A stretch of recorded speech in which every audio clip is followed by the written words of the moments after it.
১৯৭১ সালের স্বাধীনতা যুদ্ধের সময় ১২ নম্বর সেক্টর কমান্ডার গোলাম আজমের সুযোগ্য পুত্র বীর মুক্তিযোদ্ধা আবদুল্লাহিল আমান আজমি। এই বীর মুক্তিযোদ্ধা ১৩ নম্বর সেক্টরে যুদ্ধ করেছেন। ওনার বাবা গোলাম আজম ১২ নম্বর সেক্টর প্রধান এবং উনি ১৩ নম্বর সেক্টর প্রধান ছিল। তো যুদ্ধে তাদের অবদান অনস্বীকার্য।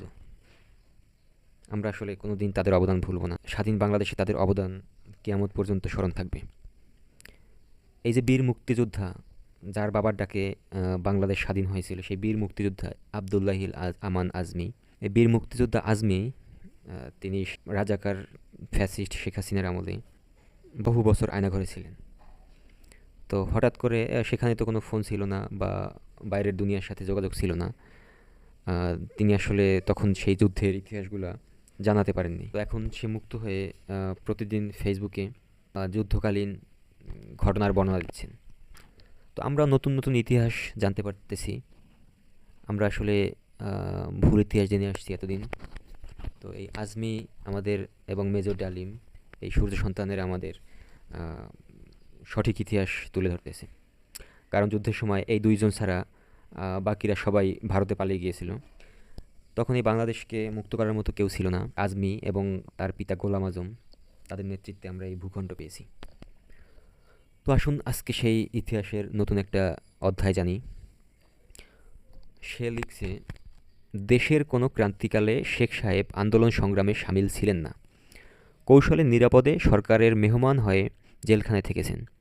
৫২-এর ভাষা আন্দোলনে, ৬০ দশকের শেষে আইয়ুব বিরোধী আন্দোলনে, ৭১-এর মুক্তিযুদ্ধের সময়। শেখ সাহেব ৭১-এর মুক্তিযুদ্ধের সময় পাকিস্তান পালিয়ে গিয়েছিলেন।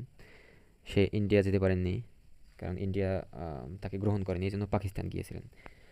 তো সেই পাকিস্তান যখন তিনি পালিয়ে গিয়েছিলেন, তখন এই দেশে তো হাহাকার লেগে গেল যে কার নেতৃত্বে দেশ স্বাধীন হবে।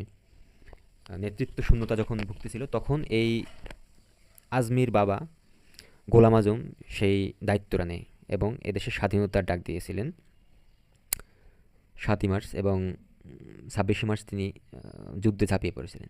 আচ্ছা, যাক, সামনে আগাই। ওনার লেখা অসমাপ্ত আত্মজীবনী বইয়ে কয়েকবার গ্রেপ্তার এড়ানোর বর্ণনা তিনি নিজেই দিয়েছেন। উপরতলা থেকে লাফ দিয়ে পরে দৌড়িয়ে পালানো, স্টেশনের ট্রেন পৌঁছাবার আগে চলন্ত ট্রেন থেকে লাফিয়ে নেমে পালানো, স্টেশন থেকে ট্রেন ছেড়ে যাবার পর কৌশলে সরকারি বাহিনীর চোখে চলন্ত ট্রেনে উঠে পালানো ইত্যাদির বিশদ বর্ণনা তিনি দিয়েছেন। ১৯৭১-এ লীগের দাবি অনুযায়ী তিনি যদি স্বাধীনতার ঘোষণা দিয়েই থাকেন, তাহলে মুক্তিযুদ্ধের নেতৃত্ব দেওয়ার জন্য তিনি অন্যবারের মতো পালিয়ে না গিয়ে পাক বাহিনীর হাতে ধরা দিলেন কেন? উনি অন্যদের পালাতে বললেন, অনেক লীগার তাই দাবি করে। আর নিজের ঘরে বসে থাকলেন কোন যুক্তিতে? পৃথিবীর ইতিহাসে এমন কোনো সেনাপতি আছেন যিনি প্রতিপক্ষের বিরুদ্ধে যুদ্ধ ঘোষণা করে শত্রু কখন আসবে ধরে নেওয়ার জন্য সে অপেক্ষায় বাসায় বসে থাকে? হায়, আমরা কবে এ নিয়ে গভীর চিন্তা করব? সেটাই আসলে আজমি আমাদের চিন্তা করার সময় এসেছে যে এই দেশে আপনার মতো মুক্তিবাহিনী থাকবে নাকি আমাদের মতো রাজাকাররা থাকবে।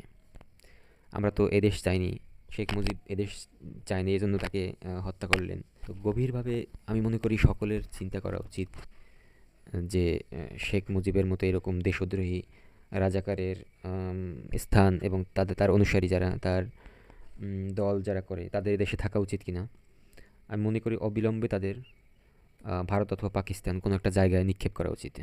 সবাই তার জন্য দোয়া করবেন, এরকম বীর মুক্তিযোদ্ধা যেন যুগে যুগে জন্ম হয়।